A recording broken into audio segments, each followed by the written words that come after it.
நண்பர்களே, நாம் மீண்டும் சந்திக்கின்றோம். இது திருவருகை காலத்தின் 4ஆம் ஞாயிற்றுக்கிழமை. நாளைய தினம் கிறிஸ்து பிறப்பு விழாவை மகிழ்ச்சியோடு நாம் கொண்டாடுகின்றோம். ஏன், இன்றைய மாலை பொழுதிலிருந்தே கிறிஸ்து பிறப்பு விழாதான். இந்த நாள் நமக்கு கொடுக்கின்ற செய்தி என்ன? இந்த நாளிலே நற்செய்தி வாசகத்திலே நாம் வாசிக்கின்ற வாசகம் ஆண்டவரின் தூதர் அன்னை மரியாவை சந்திக்கின்ற அந்த காட்சி. ஆண்டவரின் தூதரும் மரியாவும் சந்திக்கின்ற இந்த காட்சி, அங்கு நடக்கின்ற உரையாடல்கள், அந்த நிகழ்வு முடிகின்ற விதம் எல்லாமே ஆழ்ந்த பொருள் உள்ள ஒரு விடயமாக நாம் பார்க்க முடியும். இதன் உண்மையான ஆழமான அந்த பொருளை உணர்ந்து கொள்ள வேண்டும் என்றால் நாம் பழைய ஏற்பாட்டுக்கே, தொடக்க நூலுக்கே நாம் திரும்பி செல்ல வேண்டும். தொடக்க நூலிலே கடவுள் ஒரு அற்புதமான உலகை உருவாக்கி அதன் மணிமகுடமாக மனிதனை படைக்கின்றார். எல்லாம் நல்லது என்று அவர் காண்கின்ற அந்த பூமியிலே மனிதனும் விலங்குகளும் இயற்கையும் இணைந்த ஏய்ந்த ஒரு வாழ்க்கையை அவர்கள் அற்புதமாக நடத்துகின்ற அந்த காட்சியைத்தான் தொடக்க நூல் நமக்கு விவரிக்கின்றது. ஆனால் அந்த அற்புதமான அந்த கனவு உலகம் கனவாகவே மறைந்து விடுகின்றது. காயின் ஆபேல் கதையிலே சகோதரன் சகோதரனை கொலை செய்கின்றான். பாவம் வேர் விட்டு வளர்கின்றது. தான் படைத்த உலகை கண்டு மன வருத்தம் அடைந்து கடவுளை இந்த உலகத்தை அழிக்கின்றார். நோவா மட்டும் தப்பி வைக்கின்றார் அவருடைய குடும்பத்தோடு. மோசே வழியாக புதிய சட்டத்தை கொடுக்கின்றார். ஆனால் மக்கள் மனம் போல போக்கிலே, கால் போன போக்கிலே நடந்தார்கள். அவருடைய அந்த முதல் உடன்படிக்கை தோல்வியில் முடிகின்றது. ஆனால் கடவுள் சோர்ந்து போகவில்லை. மீண்டும் ஒரு புதிய முயற்சியிலே இறங்குகின்றார். இதில் நான் கவனிக்க வேண்டிய ஒரு விடயம் என்னவென்றால், தனது பழைய முயற்சியில், பழைய உடன்படிக்கையிலே கடவுள் தன்னுடைய திட்டத்தை நிறைவேற்ற ஒரு ஆணை தேர்ந்தெடுக்கின்றார். எல்லாம் ஆதாம் வழியாக தொடங்குகின்றது. கடவுள் தன் புதிய திட்டத்தை நிறைவேற்ற தொடக்க புள்ளியாக அவர் தேர்ந்தெடுத்தது ஒரு பெண். வீழ்ந்து கிடக்கும் மனிதனை தூக்கி நிறுத்த, அவனை மீட்க ஒரு பெண்ணின் இசைவுக்காக, சம்மதத்திற்காக கடவுளே காத்திருக்கிறார். பல ஆண்டுகளுக்கு முன் ஒரு 30 நாள் தியானம் செய்வதற்கான வாய்ப்பு எனக்கு கிடைத்தது. அந்த தியானத்தை வழிநடத்தியவர் அருட்தந்தை ஜோசப் நோயனர் என்பவர். அந்த தியானத்தின் போது ஒரு நாள் எங்களை ஒரு கற்பனை உலகுக்கு அழைத்து சென்றார். அது விண்ணுலகம். விண்ணுலகு அன்று பரபரப்பாக காணப்படுகின்றது. வான தூதர்கள் அங்குமிங்குமாக போகின்றார்கள், வருகின்றார்கள், தங்களுக்குள் ஏதேதோ பேசிக்கொள்ளுகின்றார்கள். அன்றைய தினம் மண்ணுலகுக்கு தலைமை வானதூதர் கபிரியேல் அனுப்பப்படுகின்றார், ஒரு மிகவும் முக்கியமான செய்தியோடு என்பதுதான் அவர்கள் பேசிக்கொண்ட அந்த பேச்சுக்களின் சாராம்சம். இதற்காக இப்பொழுது தலைமை தூதர் கபிரியேல் செல்ல வேண்டும்? அப்படி என்ன செய்தி?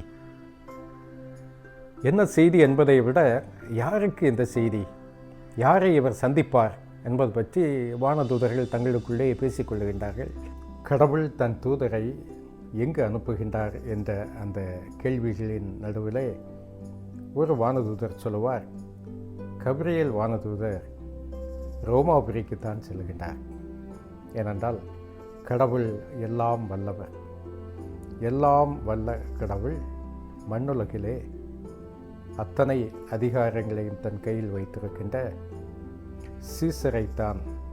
சீசர் மன்னரைத்தான் சந்திக்க தன் தூதரை அனுப்புகின்றார். ஏனென்றால் இன்று ஆற்றலின் வடிவமாக அவர் இருக்கின்றார் என்று அவர் சொல்வார். அப்பொழுது இன்னொரு வானதூதர் சொல்வார், வாய்ப்பே இல்லை, உனக்கு நம் கடவுளை பற்றி அதிகமாக தெரியவில்லை. கடவுள் ஞானத்தின் இருப்பிடம், எனவே ஞானத்தின் மண் என போற்றப்படுகின்ற கிரேக்க நாட்டுக்குத்தான் கடவுள் தன் தூதரை அனுப்புவார் என்று பேசிக்கொண்டார். எனக்கு தெரிந்த வகையில் கடவுள் தன் தூதரை எருசலேமுக்குத்தான் அனுப்புவார். ஏனென்றால் எருசலேம் புனித நகர். கடவுள் புனிதத்தின் ஊற்று. புனிதத்தின் ஊற்றாகிய கடவுள் தன் தூதரை புனித நகருக்கு தான் அனுப்புவார், வேறு எங்கு என்று அவரும் சொன்னார். அப்பொழுது கபிரியேல் தூதர் அங்கு வரவே இவர்கள் எல்லாம் கேட்கின்றார்கள், எங்களுக்கு உண்மை தெரிந்தாக வேண்டும், நீங்கள் எங்கே செல்லுகின்றீர்கள்? அப்பொழுது கபிரியேல் தூதர் சிரித்து கொண்டே சொல்லுவார், கடவுள் என்னிடம் நாசரேத்துக்கு போ என்று சொல்லியிருக்கின்றார். உடனே அவர்கள், நாசரேத்துக்கா? நாசரேத் அது எங்கே இருக்கு? கேள்விப்பட்ட ஊர் போலவே இல்லையே. சரி, நாசரேத்தில் யாரை பார்க்க போகிறீங்க என்று கேட்கும்போது அவர் சொல்லுவார், அங்கிருக்கின்ற ஒரு கன்னி பெண்ணை நான் சந்திக்கின்றேன் என்று சொல்லுவார். கடவுள் நாசரேத்து என்னும் குக்கிராமத்திலிருந்து தன் புதிய அத்தியாயத்தை எழுதுகின்றார். மரியா என்னும் ஒரு கிராமத்து பெண்ணிடமிருந்து தொடங்குகின்றார். நாசரேத்து பெண் என்ற இந்த 2 வார்த்தைகளில் கடவுள் தன் புரட்சியை முன்வைக்கின்றார். நாசரேத்து என்னும் ஊரை பற்றி நாம் தெரிந்து கொள்ள வேண்டுமென்றால், யோவான் நற்செய்தியிலே முதல் அதிகாரத்திலே 46வது வசனத்தில் நத்தனேயேல் சொல்லுவார், நாசரேத்திலிருந்து நல்லது எதுவும் வரக்கூடுமோ?